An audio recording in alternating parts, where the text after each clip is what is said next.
Good evening, everyone. Today we have Dr. Anuj with us at our office premise. Sir was telling us about the health issues that today people are facing, especially the youth. So we want to understand more about what is the reason why youth today is facing a lot of cardiac issues. So, sir, what is your take on it? Definitely अभी अगर हम लोग हाल फिलहाल की बात करें तो कई मामले जो हैं कार्डियक अरेस्ट से रिलेटेड आए हैं, जहाँ पे यू वुड हैव सीन कि कोई जिम में किसी को सडनली कार्डियक अरेस्ट आ गया, या फिर ऑफिस प्रेमाइसेस में, या फिर डांस पार्टीज में, शादियों में, ऐसे ऐसे कई वीडियोस आपने देखे होंगे। और मामले जो हैं कई बढ़े हैं definitely. The things which you can do in the office premises is, the first thing is कि आप 2-3 ऐसे बंदों को आइडेंटिफाई करके रखे हैं जिन्हें इमरजेंसीज को टैकल करना आता हो, जिनको आप सीपीआर ट्रेंड कर सकें। हालांकि सीपीआर ट्रेनिंग जो है वो सबके लिए ज़रूरी है, जितने स्टाफ है सबको सीपीआर आना चाहिए, लेकिन शुरुआती के लिए एटलीस्ट जो आपके सिक्योरिटी ऑफिसर्स हैं, या फिर कोई भी 2 या 3 व्यक्ति कोई ऐसे जो हैं जो टीम लीडर के पोजीशन पे हैं, they should be well versed with CPR. जो आपके नियरेस्ट हॉस्पिटल है उनके जो भी इमरजेंसी नंबर्स हैं, उनके जो एम्बुलेंस सर्विस के नंबर्स हैं, वो डिस्प्ले में होना चाहिए, ताकि इमरजेंसी में आप सडनली जो है आप कॉल करके उनको बुला सकें। और जो आपका फर्स्ट एड किट है हॉस्पिटल का या ऑफिस का, वो हमेशा हैंडी होना चाहिए, दैट शुड बी हैंडी। और जो कॉमनली दवाइयाँ अवेलेबल हैं, फॉर एग्जांपल जैसे कार्डियक अरेस्ट की बात करें तो, या हार्ट अटैक की बात करें तो, हार्ट अटैक के लिए अभी एक राम किट करके आया था, कानपुर के कुछ हार्ट स्पेशलिस्ट ने उसको आइडेंटिफाई करके रखा था। वो दवाइयाँ जो कि हम लोग कॉमनली यूज़ करते हैं हार्ट अटैक के मामलों में, तो उसमें एस्पिरिन, रोजास्टेटिन और सॉर्बिट्रेट की गोलियाँ जो थी, उनको आप अपने फर्स्ट एड किट में ऐड करके रख सकते हैं, और उसको हैंडी रखिए, ताकि इमिडिएटली जो है किसी को भी उसकी नीड हुई तो आप आइडेंटिफाई करके जो उनको आप दे सकें। बिल्कुल ठीक बात है sir, because we generally miss this point. हम लोग ये सब चीज़ों को नहीं ध्यान रखते हैं। व्हाट वी मेंशन इज कि हमारे फर्स्ट एड बॉक्स में जनरल रिक्वायरमेंट की मेडिसिन होती हैं, but this is something very serious which everybody is facing and we should follow. Also one more question is there which we have come across today.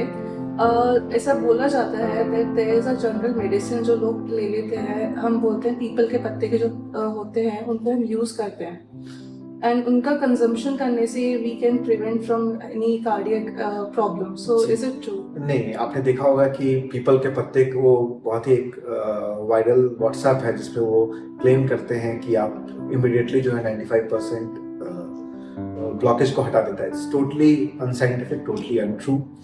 और ये बिल्कुल जो है वो ना सिर्फ उससे आप जान खतरे में डालेंगे, कि ऐसे मामलों में टाइम बहुत इंपॉर्टेंट है, तो वो सब करके जो है समय नष्ट करना बिल्कुल जो है वो उचित नहीं होता है, और ये गलत इन्फॉर्मेशन है। ऐसा कुछ भी नहीं होता है कि पीपल के पत्ते को इमिडिएटली लेने से 95% ब्लॉकेज जो है वो खत्म हो जाता है। ये मिस इन्फॉर्मेशन है, और सैडली ऐसे बहुत सारे मिस इन्फॉर्मेशन हैं जो कि बहुत ज़्यादा कॉमनली लोगों में फैली हुई हैं, या लोग उसको मानते हैं।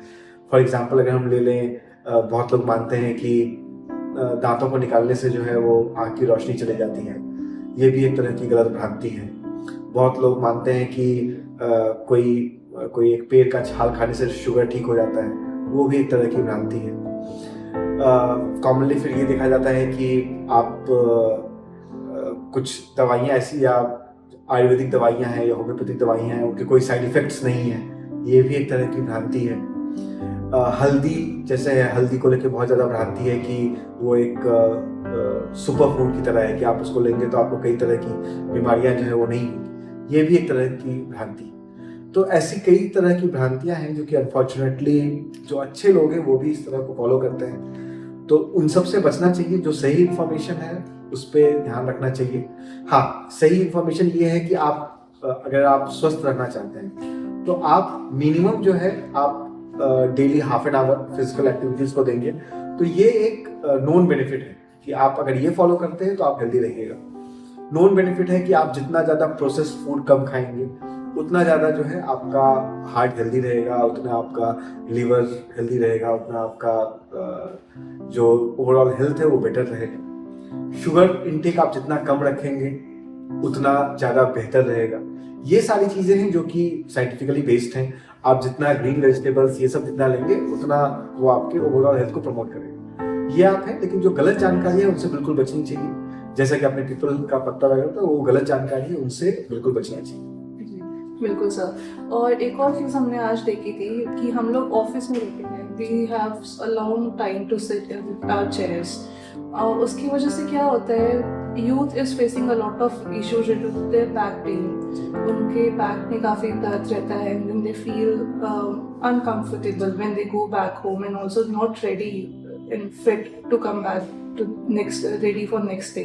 तो उस केस में आप क्या सजेस्ट करते हैं? What would be the best? जी बिल्कुल, लॉन्ग वर्किंग आवर्स और खास करके चूंकि आप स्क्रीन टाइम बहुत बढ़ गया है, आप फोन जब देखते हैं तो भी आप स्क्रीन देखते रहते हैं, आप जब लैपटॉप के सामने बैठते हैं तो भी आप स्क्रीन देखते रहते हैं, तो ये नंबर ऑफ केसेस जो है खास करके बैक पेन के काफ़ी बढ़े हैं। कुछ जनरल जानकारियाँ हैं जो कि मैं आपको बता दूं। फॉर एग्जाम्पल, जब भी आप बैठते हैं तो आपका जो कमर है, जो रीढ़ है, वो पूरी तरह सीधा होना चाहिए और सपोर्टेड होना चाहिए। जो आपका पैर है वो आप हवा में लटका के ना रखें, वो बैक रेस्ट जो लेग रेस्ट है वो हमेशा रहे। जो आपका आर्म रेस्ट है, आर्म रेस्ट बिल्कुल सही तरीके से होना चाहिए। आपका आर्म रेस्ट आप अच्छे तरीके से जो है आप उसको रख सकें। और जो आपका मॉनिटर है, जो आपका स्क्रीन है, वो आपके एटलीस्ट 1 आर्म डिस्टेंस पे वो रहना चाहिए और बिल्कुल आई लेवल पे रहना चाहिए। इसके अलावा जो बहुत ज़रूरी चीज़ है वो ये है कि आप हर आधे घंटे पे, हर 1 घंटे पे जो है एटलीस्ट हाफ एन आवर पे आप उठ के और बैक को थोड़ा स्ट्रेच कर ले, थोड़ा आराम कर ले, थोड़ा खड़े होकर देख लें। तो शुरुआती दौर में क्या होता है कि आप भूल जाते हैं, तो हमेशा ये बेटर है कि आप हर आधे घंटे का अलार्म लगा लीजिए। तो आप हाफ एन आवर का अलार्म लगा के रखिए, हर आधे घंटे पे जो है आप एक ब्रेक लीजिए और उसके बाद जो है आप हर आधे घंटे पे आप उठ के आसपास टहल के, और फिर जो है इससे आपके आंखों को भी आराम मिलेगा और जो आपके मसल्स हैं बैक के उनको भी आराम मिलेगा। तो ये जो है ये आप बिल्कुल करना चाहिए, इससे आपको काफ़ी ज़्यादा आराम रहेगा। रेगुलर वॉकिंग एक बहुत अच्छा एक्सरसाइज है। वेट को आप जितना कम रख सकते हैं, जो आपका हाइट के हिसाब से जो आपका आइडियल वेट हो उसमें आप रखें, आप हाफ एन आवर डेली दें। तो इन सब से जो है आपका थोड़ा कमर दर्द की प्रॉब्लम जो है बहुत हद तक बेटर है। Okay, thank you for the insightful information, sir. Today we felt very nice to have you here with us. हम लोगों को काफ़ी चीज़ें आपसे सीखने को मिली through this session, and thank you so much. Thank you.